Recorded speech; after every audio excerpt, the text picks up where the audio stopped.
சினிமாவில் சொன்னாடி மன்னிப்பு தமிழ் அகராதியிலிருந்து எடுக்கப்பட வேண்டியதுங்கிற மாதிரி சொல்லுவாங்க. அப்படி அல்ல.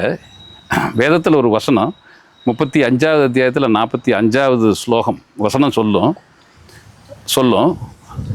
அது என்ன, அதனுடைய சாராம்சம் என்ன அப்படின்னா, இந்த பூமியில் பாவத்திற்காக இறைவன் உயிர்களை தண்டிப்பதாக இருந்தால் இந்த பூமியில் எந்த உயிருமே வாழ முடியாது.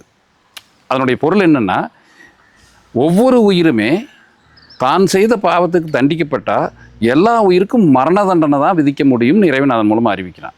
அப்போது மரண தண்டனை கொடுக்கப்பட்ட ஒவ்வொரு உயிருமே இறைவனுடைய மன்னிப்பு கொண்டு தான் வாழ்ந்துட்டுருக்குது. எதுக்கு அந்த தவணை கொடுத்துருக்கான்னா, ஒவ்வொரு பாவம் பண்ண ஒவ்வொரு மனிதனும் ஒவ்வொரு உயிரும் இறைவனிடம் மன்னிப்பு கேட்டு மன்னிப்பு பெற்று இந்த உலகத்தில் உய்ய வேணும்னு சொல்லியிருக்குது.